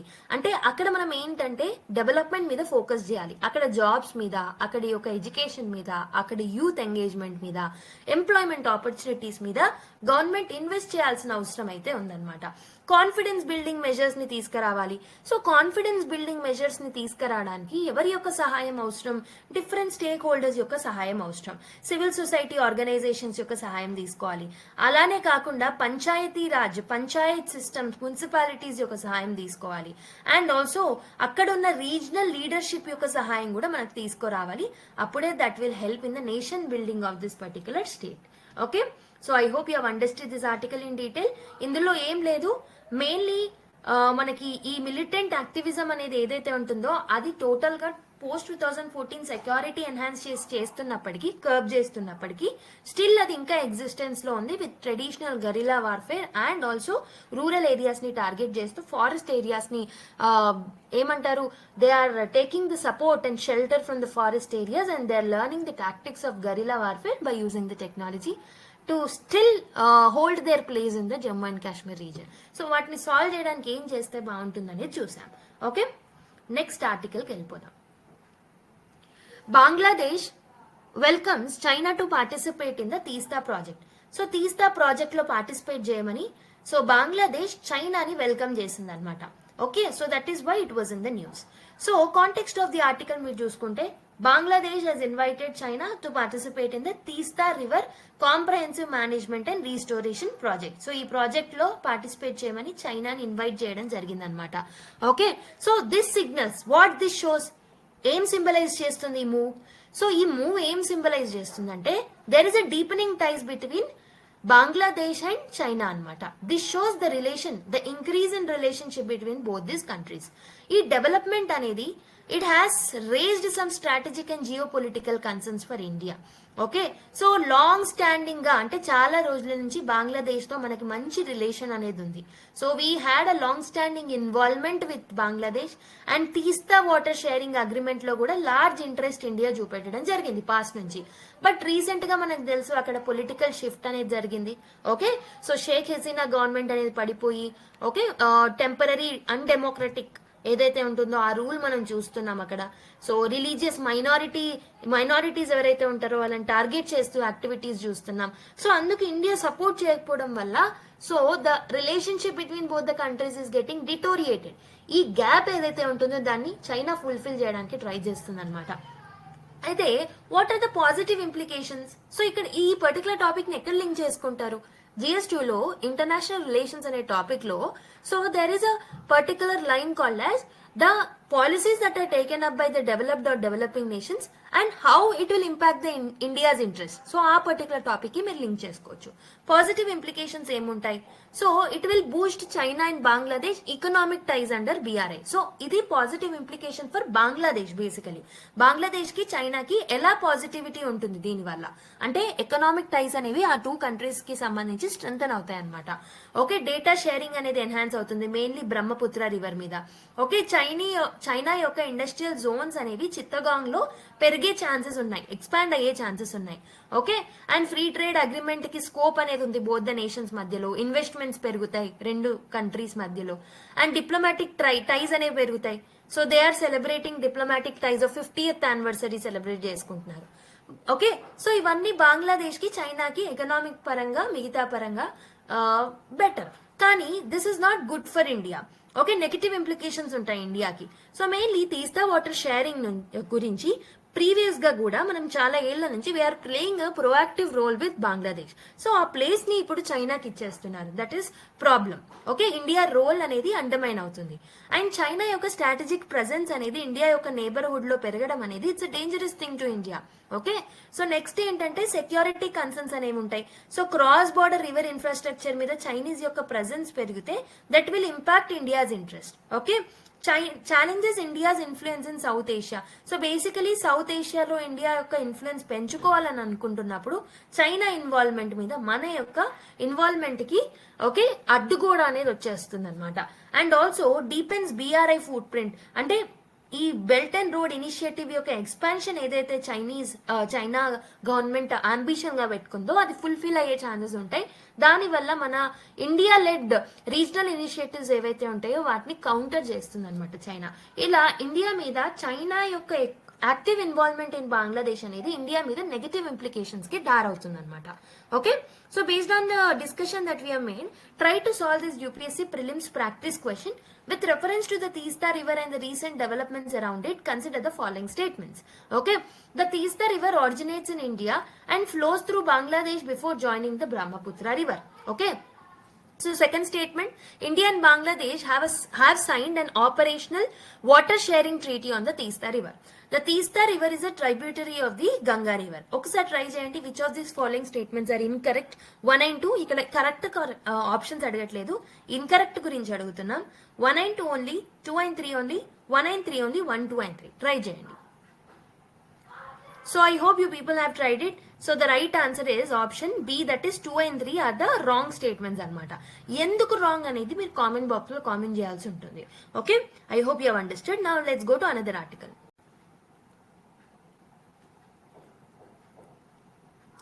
So next important article వచ్చేసి massive quake kills at least 144 in Myanmar and 8 in Thailand. Junta seeks foreign help అని చెప్పేసి మయన్మార్ లో వచ్చిన అతి భయంకరమైన ఎర్త్ క్వేక్ ఏదైతే ఉంటుందో దాని గురించి న్యూస్ లో రాయడం జరిగింది. So basically 7.7 magnitude earthquake అనేది ఇట్ హాస్ స్టక్ మయన్మార్ అనమాట.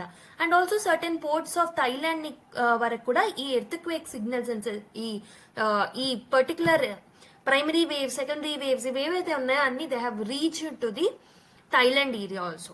So killing almost 150 people and almost hundreds of people injury అయ్యారు ఈ ఎర్త్ క్వేక్ వల్ల. ఎర్త్ క్వేక్ అనేది it has exacerbated the humanitarian crisis and civil war hit Myanmar. So already అక్కడ civil war అనేది జరుగుతుంది. Myanmar is not stable actually. So ఆ particular context లో again ఈ పర్టికులర్ ఈవెంట్ జరగడం అనేది it's a worsened thing. Okay, so military junta అంటే అక్కడ ఉన్న మిలిటరీ కూప్ ఏదైతే ఉంటుందో ఫారెన్ ఎయిడ్ కోసం కోరుతున్నారనమాట. అయితే ఈ కాంటెక్స్ లో మనము టైప్స్ ఆఫ్ ఎర్త్ క్వేక్ చూడడం important. So types of earthquakes లో first thing is tectonic earthquake. Tectonic earthquake అనేది ఒక shallow focus tectonic earthquake అనమాట. సో బేసికలీ ఫాల్ట్ జోన్స్ ఉంటాయి కదా, సో ఈ ఫాల్ట్ జోన్స్ ఓకే ఈ particular 2 plates అనుకుందాం. So this particular area is a fault zone. ఈ fault zones లో మనకి ఈ ఎనర్జీ అనేది రిలీజ్ అయ్యి సడన్ రిలీజ్ అయ్యేసి అప్పుడు మనకి ఈ earthquakes and volcanoes and other things అనేవి వస్తూ ఉంటాయి అనమాట. Mainly earthquakes and volcanoes. Okay, so magnitude వచ్చేసి ఇక్కడ వచ్చింది 7.7 on Richter scale. A major earthquake capable of widespread destruction. అంటే 7.7 మ్యాగ్నిట్యూడ్ ఎర్త్ క్వేక్ అంటే it's not a small thing. Okay, so WHO has termed this quake a very very big threat to life and health అని చెప్పేసి WHO పేర్కొనడం జరిగింది ఈ earthquake సంబంధించి. Okay, so what are the different tectonic plates involved in this particular earthquake formation? Mainly high seismically active region లో మనకి Myanmar కానీ Thailand areas కానీ ఉండడం వల్ల ఇక్కడ ఎర్త్ క్వేక్ అనేది వచ్చింది. ఎందుకు ఇది హై సెసిమికలీ యాక్టివ్ రీజియన్ అంటే మనకి డిఫరెంట్ ప్లేట్స్ అనేవి ఇన్వాల్వ్ అయి ఉన్నాయి. ఏమేం ప్లేట్స్ ఉన్నాయి? ఒక సైడ్ ఇండియా ప్లేట్ అనేది ఉంది. ఓకే, సో ఇండియా ప్లేట్ అనేది నార్త్ ఈస్టర్న్ వర్డ్స్ మూవ్ అవుతుంది అనమాట. Okay, so north eastern side India plate అనేది మూవ్ అవుతుంది, colliding with and subducting the Eurasian plate. So ఇక్కడ మనకి యురేషియన్ ప్లేట్ ఉంటుంది. ఓకే. సో అండ్ ఆల్సో మనకి ఈ ఇండియన్ ప్లేట్ ఏదైతే ఉంటుందో, కింద ఉన్న ఇండియన్ ప్లేట్ ఏదైతే ఉందో, ఆ ఇండియన్ ప్లేట్ అనేది నార్త్ ఈస్టర్న్ మూవ్ అయ్యి యురేషియన్ ప్లేట్ తో కొలైడ్ అవుతుంది అనమాట. And Eurasian plate is another important tectonic plate present over there. So resisting India's plate movements leading to crustal deformation. So basically ఇక్కడ మనకి కొలిషన్ అనేది జరుగుతుంది కాబట్టి, okay. So converging plate boundaries ఉన్నాయి కాబట్టి రెండు కొలైడ్ అయ్యి అప్పుడు మనకి ఎర్త్క్వేక్స్ అనేవి ఫార్మ్ అవుతున్నాయి ఈ రీజియన్ లో. Burma, that is Myanmar, so lies between the India and Eurasian plate. So basically ఒక వైపు ఇండియా ప్లేట్ ఉంది, ఇంకో వైపు యురేషియన్ ప్లేట్ ఉంది. సో ఈ రెండిటికి జంక్షన్ లో మనకి మయన్మార్ అనేది సిచ్యువేట్ అయి ఉండడం వల్ల అక్కడ ఎర్త్క్వేక్ కి సంబంధించి it's very seismologically active zone అనమాట. ఓకే. ఇక్కడ lot of compressional forces and slip forces అనేవి యాక్ట్ అవుతూ ఉంటాయి మయన్మార్ మీద. Okay. So plate boundary type నేను ఆల్రెడీ చెప్పాను, కన్వర్జెంట్ బౌండరీ అంటే టూ ప్లేట్స్ అనేవి కొలైడ్ అవుతాయి. ఓకే. సో ఈ particular convergent boundary is between India and Eurasian plates అనమాట. Okay. So let me tell you a prelims fact byte for this particular news. So the సగైంగ్ fault is a major fault line running through Myanmar, responsible to the frequent seismic activity. So ఈ particular మీకు red spot ఏదైతే map లో కనిపిస్తుందో, so this is given in the Hindu news paper. So basically ఈ particular spot the Sagaing spot or Sagaing fault అని అంటూ ఉంటాం. So this is the reason why ఇక్కడ నుంచి మనకి ఈ సెస్మలాజికల్ వేవ్స్ అనేవి వచ్చి సెస్మిక్ యాక్టివిటీ అనేది జరిగి ఎర్త్క్వేక్స్ అనేవి ఫార్మ్ అవుతున్నాయి అనమాట. Okay. So this is the reason for that. So magnitude of the earthquake is 7.7 and 6.4 magnitude earthquakes అనేవి మనం చూసాం. A small question to you. So the magnitude of the earthquake A particular scale తో మనము measure చేస్తాం? Magnitude of the earthquake is measured by which scale? Okay. So comment చేయండి. Next article కి వెళ్దాము. Yeah. So the next article says Cabinet okays 22,919 crore scheme for electronics component manufacturing అని ఒక article రావడం జరిగింది. యూనియన్ క్యాబినెట్ ఎంత approve చేసింది? 22,919 crore electronic component manufacturing scheme కోసం అప్రూవ్ చేయడం జరిగింది అనమాట ఇంత మనీని. ఓకే. దీని ద్వారా మనం ఏం చేస్తాం? ఎలక్ట్రానిక్ కాంపోనెంట్స్ ఏవైతే ఉంటాయో వాటి యొక్క ప్రొడక్షన్ ని బూస్ట్ చేస్తాం, ఇంక్రీజ్ చేస్తాం, ఎన్హాన్స్ చేస్తాం. And also we'll encourage subassemblies అనమాట. ఓకే. సో ఈ పర్టికులర్ స్టెప్ ఏదైతే మనం తీసుకున్నామో, so this is a key step towards the strengthening of India's electronic manufacturing. So ఈ పర్టికులర్ స్టెప్ అనేది ఎలక్ట్రానిక్ మ్యానుఫ్యాక్చరింగ్ బూస్ట్ అవ్వడానికి హెల్ప్ చేస్తుంది అనమాట. Okay. So which will help in complementing the existing semiconductor and IT hardware initiatives. Already మనము IT hardware initiatives తీసుకొచ్చాం, semiconductor boost కోసం కొన్ని initiatives ని తీసుకొచ్చాం. వీటి రెండింటికి ఇది కొత్తగా తోడగి this will enhance the electronic components production అనమాట ఇండియాలో. అయితే మీరు historical background of this particular thing చూసుకుంటే, ట్రెడిషనల్ గా మనము we are focusing on finished goods. For example electronics కి సంబంధించి మొబైల్ ఫోన్స్ మీద ఓకే మనము పిఎల్ఐ స్కీమ్స్ లాంటివి తీసుకొచ్చాం. అంటే ఫినిష్డ్ గూడ్స్ కోసమే మనం ఆలోచించే వాళ్ళం ఇప్పటివరకు. హవెవర్ కొన్నిసార్లు సబ్ అసెంబ్లీ కాంపోనెంట్స్ అంటే ఒక మొబైల్ ఫోన్ మ్యానుఫ్యాక్చరింగ్ చేసే ముందు డిఫరెంట్ కాంపోనెంట్స్ ఉంటాయి కదా, ఆ కాంపోనెంట్స్ మీద మనము ఆ కాంపోనెంట్స్ అన్నిటిని ఒక దగ్గర అసెంబుల్ చేస్తాం అనమాట, సబ్ అసెంబుల్ చేస్తాం. వాటి మీద ఎక్కువగా ఫోకస్ చేయలేదు. We had only passive focus on them. Okay. So this particular things mostly we were depending on the imports only. ఆ అసెంబ్లీ కోసం మనము డిఫరెంట్ ప్రోడక్ట్స్ కోసం, డిఫరెంట్ కాంపోనెంట్స్ కోసం మనము ఇంపోర్ట్స్ మీద ఎక్కువ డిపెండ్ అయ్యి ఉండేవాళ్ళం అనమాట ఇంతకు ముందు. ఓకే. డొమెస్టిక్ వాల్యూ అడిషన్ అనేది చాలా తక్కువ ఉండేది. ఆ కాంపోనెంట్స్ ప్రొడక్షన్ లో ఇండియా రోల్ అనేది చాలా తక్కువగా ఉండేది. కానీ ఇప్పుడు మనం తీసుకొస్తున్న ఈ పర్టికులర్ స్కీమ్ అండ్ ఆత్మ నిర్భర్ భారత్ కింద మనం తీసుకొచ్చే ఈ స్కీమ్ ఏదైతే ఉంటుందో, ఈ గ్యాప్స్ ని అడ్రస్ చేయడానికి మనకి హెల్ప్ చేస్తుంది అనమాట. Okay, I hope you have understood how this electronic component manufacturing scheme is very important. So why this scheme is significant? ఇంకొన్ని పాయింట్స్ మనం చూసుకుంటే, సో పిఎల్ఐ నుంచి మనం కొత్త దాని వైపు ఓకే మనం షిఫ్ట్ అవుతున్నాం. సో పిఎల్ఐ స్కీమ్ అనేది ఫినిష్డ్ గూడ్స్ మీదే ఎక్కువగా ఫోకస్ చేసేది అనమాట. So PLI schemes incentives here are link to the factory turnover. అంటే ప్రొడక్షన్ లింక్డ్ ఇన్సెంటివ్ స్కీమ్స్ లో మెయిన్లీ మనకు ఆ పర్టికులర్ కంపెనీ ఓకే ఇచ్చే జాబ్స్, ఆ పర్టికులర్ కంపెనీ యొక్క టర్న్ ఓవర్ ఎలా ఉంది, ఎంత ఇంప్రూవ్ అయింది అనే దాని మీదే ఇన్సెంటివ్స్ ఇచ్చేవాళ్ళనమాట. అంటే ఇంక్రిమెంటల్ ప్రొడక్షన్ అనేది ఉండేది కాదు. ఓకే, ఇంక్రిమెంటల్ ప్రొడక్షన్ అనేది ఉండేది కాదు ఆ పిఎల్ఐ స్కీమ్స్ లో. కానీ ఇప్పుడు మనం ఈ స్కీమ్ వల్ల we can come up with incremental production. Next value chain development. So value chain development లో we are focusing on passive components, sub assemblies and bare components. Like మనం దేని మీద దృష్టి పెడదాం, the sub components like lithium ion batteries, enclosures, camera controllers, వీటన్నిటి మీద కూడా మనం ఫోకస్ పెడతాం అనమాట ఇప్పుడు.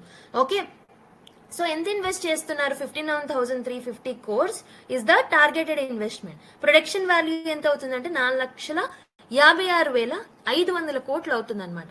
అండ్ దీనివల్ల మనకు ఆల్మోస్ట్ 91,600 91,600 డైరెక్ట్ ఉద్యోగాలు అనేవి మనకి కల్పిస్తుంది అనమాట ఈ పర్టికులర్ స్కీమ్.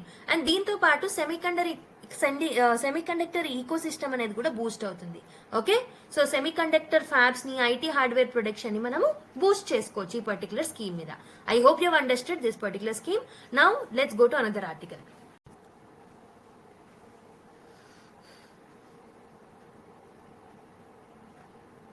కొన్ని స్మాలర్ ఆర్టికల్స్ ఉన్నాయి, చూద్దాం. NCLAT cut CCI fine on Google to 217 crores అని ఒక ఆర్టికల్ రావడం జరిగింది. సో ఎన్క్లాట్ అంటే ఏంటి, national company law appellate tribunal అనమాట. So this NCLAT has upheld penalty imposed by competition commission of India on Google for abusing its dominant position in the app store and digital payment ecosystem, but reduce the penalty from 936.44 crores to 216.69 crores. అంటే ఏమైంది అని అంటే, so ఇంతకు ముందు Google అనేది dominant position లో ఉంది, అవునా.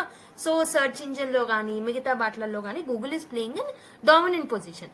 కానీ డామినెంట్ పొజిషన్ ని గూగుల్ అబ్యూజ్ చేసుకుంటుంది, అంటే మిస్యూజ్ చేసుకుంటుంది అని చెప్పేసి with respect to app store and digital payment ecosystems లో Google is abusing and misusing it అని చెప్పేసి ఇంతకు ముందు మనకి సిసిఐ అంటే కాంపిటీషన్ కమిషన్ ఆఫ్ ఇండియా అనేది పెనాలిటీ గూగుల్ మీద వేయడం జరిగింది. ఎంత పెనాలిటీ వేసింది ఇంతకు ముందు, 936.44 crores వర్త్ పనిష్మెంట్ ని ఇచ్చింది. కానీ ఇప్పుడు ఎన్క్లాట్ అనేది ఇన్వాల్వ్ అయ్యి ఆ పనిష్మెంట్ అండ్ పెనాలిటీని తగ్గించడం జరిగింది 216 crores కి.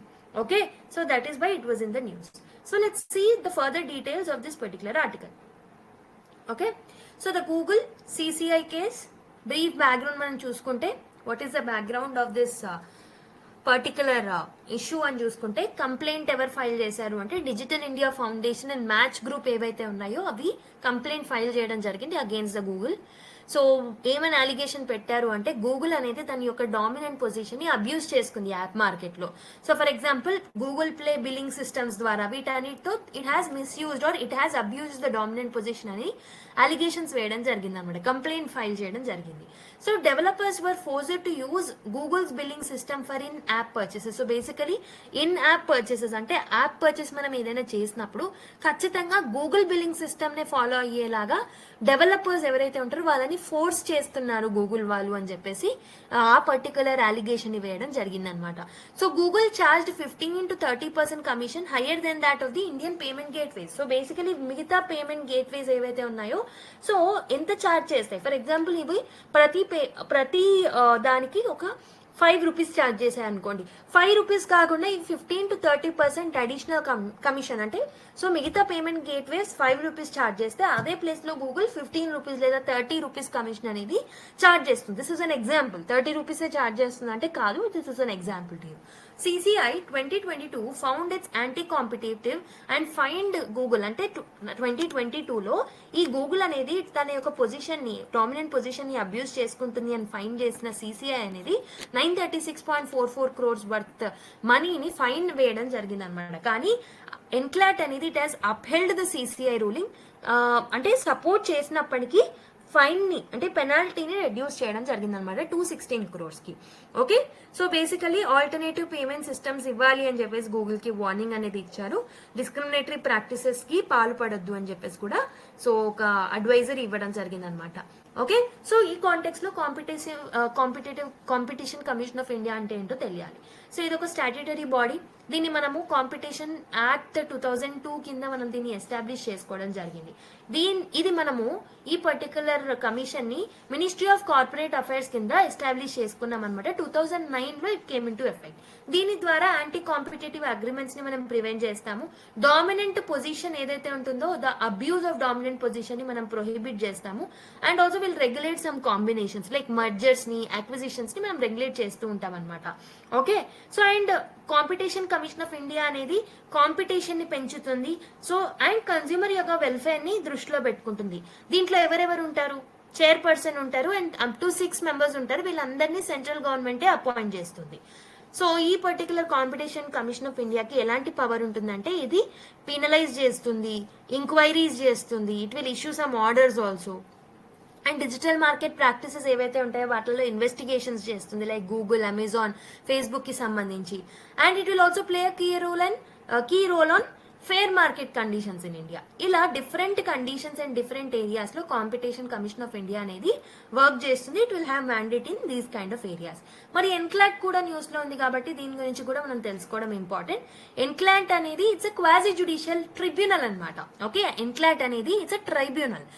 Okay, so this is like ADR principle. ADR principle కింద ట్రిబ్యునల్స్ మేము ఏర్పాటు చేసుకుంటాం. ఏడిఆర్ అంటే ఏంటి?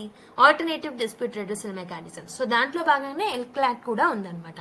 సో దీన్ని మనము కంపెనీస్ యాక్ట్ కింద 2013 కంపెనీస్ యాక్ట్ కింద మనము దీన్ని ఎస్టాబ్లిష్ చేసుకోవడం జరుగుతుంది అనమాట.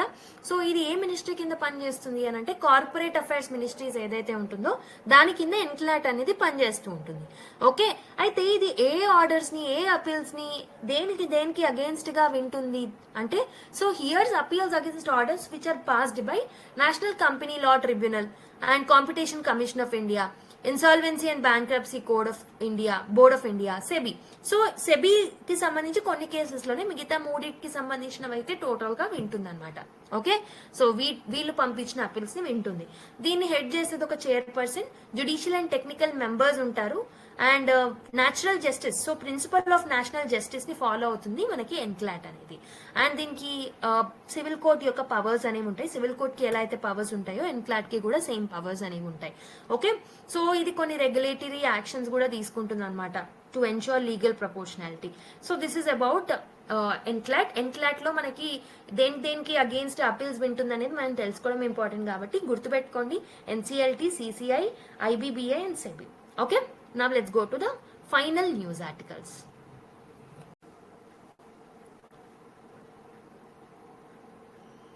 So next article, free speech is an integral part of healthy and civilized society, says Supreme Court. So basically Supreme Court ఏం చేసింది అని అంటే, హేట్ స్పీచ్ కేసు ఏదైతే ఉంటుందో against the Congress MP Imran Pratapgarhi, so అతనికి అగేన్స్ట్ గా వచ్చిన ఒక హేట్ స్పీచ్ కేసులో సుప్రీం కోర్ట్ దాన్ని స్క్వాష్ చేయడం జరిగింది అనమాట. అంటే ఏమని చెప్పింది సుప్రీం కోర్ట్ అంటే, ఇట్ హాస్ టోల్డ్ దట్ ఏదైనా ఎవరైనా పోయిటిక్ కానీ ఆర్టిస్టిక్ ఎక్స్ప్రెషన్ కానీ ఇస్తే this should not be criminalised. Okay, so basically ఇది ఒక పర్సన్ ని అఫెండ్ చేస్తుంది అండ్ మియర్లీ ఈ పర్టికులర్ రీజన్ తో క్రిమినలైజ్ చేయకూడదు. This should not B considered as hate speech అని సుప్రీంకోర్టు చెప్పడం జరిగింది అనమాట. సో ఈ పర్టికులర్ ఫ్రీ స్పీచ్ అనేది డెమోక్రటిక్ కంట్రీకి అండ్ డెమోక్రసీ అనేది స్ట్రెంథన్ అవ్వడానికి హెల్ప్ఫుల్ అవుతుంది. ఒకవేళ ఇలా చిన్న వాటికి మనము కేసెస్ ఫైల్ చేసినా, క్రిమినలైజ్ చేసినా, డెమోక్రసీ విల్ బ్యాక్ స్లైడ్ అని చెప్పి సుప్రీంకోర్టు చెప్పడం జరిగింది. And individual opinions and voices ఏవైతే ఉంటాయో వాటిని మనము మియర్లీ కొన్ని రీజన్స్ వల్ల ఎవరో అఫెండ్ అవుతున్నారని చెప్పేసి దాన్ని మనం సైలెన్స్ చేయడం is not right. Okay, so public discomfort కోసం దీన్ని సైలెన్స్ చేయడం ఇస్ నాట్ రైట్ అని సుప్రీంకోర్టు వ్యూ చెప్పడం జరిగింది అనమాట. అయితే సుప్రీంకోర్టు ఏం చెప్పిందని చెప్పాను, ఒక డెమోక్రటిక్ సొసైటీకి, సివిలైజ్డ్ సొసైటీకి ఫ్రీ స్పీచ్ అనేది ఇంపార్టెంట్. పోయిట్రీ కానీ, సెటైర్ కానీ, ఆర్టిస్టిక్ ఫార్మ్స్ ఏవైతే ఉన్నాయో సో ఇవన్నీ కూడా ఫ్రీ ఫార్మ్స్ ఆఫ్ ఎక్స్ప్రెషనే. సో దీనికి క్రిమినల్ యాక్షన్ అనేది జస్టిఫైయబుల్ కాదు. సో రిస్ట్రిక్షన్స్ అనేవి చాలా రీజనబుల్ గా ఉండాలి కానీ సప్రెసివ్ గా ఉండకూడదు. Law must be applied with fairness and caution అని చెప్పేసి సుప్రీంకోర్టు వ్యూ పాయింట్స్ చెప్పడం జరిగింది అనమాట. So what are the states views మరి? ఓకే, సో ఏం చెప్తున్నారు అంటే, poem alleged promote caste and religious enmity. So ఈ పర్టికులర్ పోయం అనేది క్యాస్ట్ ఎనిమిటీస్ ని, రిలీజియస్ ఎనిమిటీస్ ని ప్రమోట్ చేస్తుంది. So it is comparing with Gandhi termed offensive and inappropriate.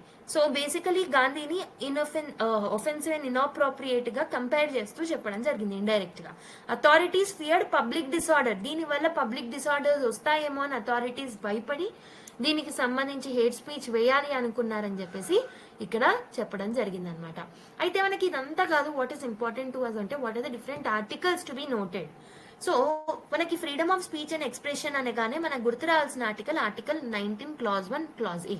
So this will guarantee freedom of speech and expression. అంటే దీంట్లో freedom of press కానివ్వండి, okay, freedom against the indefinite period of internet shutdown కానివ్వండి, okay, ఇలాంటివన్నీ మనం article 19(1)A కిందకి తీసుకురావచ్చు. Right to stay silent is also part of article 19(1)A. Okay, so ఇవన్నీ మనం దీంట్లోకి తీసుకురావచ్చు. అయితే ఆర్టికల్ 19(1)A లో అబ్సల్యూట్ ఫ్రీడమ్ కాదు కదా ఇది. సో కాబట్టి ఆర్టికల్ 19(2)లో భాగంగా మనం దీనికి రీజనబుల్ రెస్ట్రిక్షన్స్ ని యాడ్ చేయడం జరిగింది అనమాట. ఓకే, సో దేని గ్రౌండ్స్ లో, ఎన్ని గ్రౌండ్స్ లో మనం దీన్ని యాడ్ చేసాం? టోటల్ 8 గ్రౌండ్స్, టోటల్ 8 గ్రౌండ్స్ లో మనము రీజనబుల్ రెస్ట్రిక్షన్స్ ని పెడుతూ ఉంటాం. ఒకటి sovereignty and integrity of India direct గా మెన్షన్ చేస్తుందా అంటే లేదు, we have added through and constitutional amendment act. So security of the state, friendly nations with relations with foreign nations, public order, decency or morality, contempt of court, defamation, incitement to an offence. So ఇలా 8 particular grounds మీద మనకి reasonable restriction అనేది ఉంటుందన్నమాట article 19 clause 1 clause A ki. Okay, I hope you have understood. So very important for the prelims point of view. Next, Center signs 62,700 crores deals with HAL for 156 LCH అని ఒక article రావడం జరిగింది. So light combat helicopter. So దీనికి సంబంధించిన key facts చూసుకుంటే ఇది ఎవరు develop చేశారు అంటే Hindustan aeronautical limited has developed this. So this is fully indigenously designed and developed combat helicopter అన్నమాట. సో దీనికి టెక్నికల్ అండ్ ఆపరేషనల్ క్యాపబిలిటీస్ కి చూసుకుంటే దీనికి సంబంధించి, so this is design to operate at high altitudes లో, అంటే 5,000 meters కన్నా ఎక్కువ ఆల్టిట్యూడ్ ఏరియాస్ లో దీన్ని మనం ఆపరేట్ చేయొచ్చు. మెయిన్లీ మౌంటైన్ వార్ఫేర్ కి ఇది suitable. High altitude operations like Siachen glacier లో, ఎల్ఏసి ప్రాంతాల్లో మనం దీన్ని ఆపరేట్ చేస్తే బాగుంటుంది అనమాట, అంటే ఈజీగా ఉంటుంది. సో మోడర్న్ వెపన్స్ ఉంటాయి, దీనికి సెన్సర్స్ ఉంటాయి, air to air, air to grounds కూడా ఇది ప్లే చేస్తూ ఉంటుంది ఈ పర్టికులర్ థింగ్. ఓకే, నెక్స్ట్ 65% దీన్ని ఇండిజీనియస్ మెటీరియల్స్ తోనే మనం ప్లాన్ చేసాం దీన్ని ప్రొడక్షన్ ఫేజ్ లో. అండ్ 250 ఇండియన్ కంపెనీస్, అంటే మెయిన్లీ ఎంఎస్ఎంఈస్ కంపెనీస్ ఎక్కువగా ఉంటాయి అనమాట ఈ 250 కంపెనీస్ లో కూడా. దీనివల్ల మనకు ఆల్మోస్ట్ 85,000 జాబ్స్ అనేవి it is expected to generate అనమాట. So this is another small article. Next final article మీరు చూసుకుంటే SEBI extends time to adopt cyber security framework అని చెప్పేసి ఒక ఆర్టికల్ రావడం జరిగింది. సో క్యాపిటల్ మార్కెట్ రెగ్యులేటర్ అయిన సెబీ ఏదైతే ఉంటుందో, so it will regulate the entities to comply with cyber security and norms కదా. అందుకే సెబీ ఏం చేసింది, cyber security and cyber resilience framework ని తీసుకొచ్చింది. Okay, so until June 30, according to SEBI circular, SEBI has received multiple requests for CSCRF compliance timelines extension to ensure ease of compliance for them. So basically ఈ particular framework కి సంబంధించి guide lines and ఏవైతే ఇచ్చారో దాని time lines ని extend చేయమని multiple రిక్వెస్ట్లు అనేవి సెబీకి వచ్చాయన్నమాట. ఓకే, కాబట్టి కంప్లైన్స్ టైమ్ లైన్స్ ని 3 months వరకు, అంటే June 30, 2025 వరకు దీన్ని ఎక్స్టెండ్ చేయడం జరిగిందనమాట. Okay, to regulated entities. ఓకేనా, అర్థమైందని అనుకుంటున్నాను. ఈ గైడ్ లైన్స్ అనేవి సైబర్ సెక్యూరిటీకి సంబంధించి గైడ్ లైన్స్ ని ఎక్స్టెండ్ చేసింది సెబీ ఫర్ 3 months అంతే. So with this we have completed today's discussion of articles. So last class లో నేను I told you that articles ని నేను డిస్కస్ చేస్తాను అని, but due to the time crunch I M not able to tackle it. So but what you can do is you can download the PDF. నేను ఏదైతే articles ని last class లో miss చేశానో you can have a quick read of them, definitely you'll understand. Okay, మీకు ఏదైనా డిఫికల్టీగా అనిపిస్తే understanding లో you can ask me. Okay, then I will include it in the next class. Okay, so మీరు ఏం చేస్తారు అని అంటే ఈ రోజు PDF కూడా డౌన్లోడ్ చేసుకొని ఫాస్ట్ గా యాక్సెస్, అంటే దాన్ని డౌన్లోడ్ చేసుకొని ఫాస్ట్ గా go through that. Okay, before sleeping or tomorrow morning అలా ఒక 10 to 15 minutes తో మీరు చదివేయగలుగుతారు, ఎందుకంటే మీరు క్లాస్ విన్నారు కాబట్టి. Okay, so with this we have completed the discussion. మీకు క్లాస్ నచ్చిందని అనుకుంటున్నా. నచ్చితే లైక్ చేయడం మర్చిపోద్దు and give your feedback through the comment box. And please subscribe to the channel కొత్తగా చూస్తున్న వాళ్ళు. నెక్స్ట్ క్లాస్ లో మళ్ళీ కలుద్దాం మరి. Until then take care, bye and keep smiling everyone.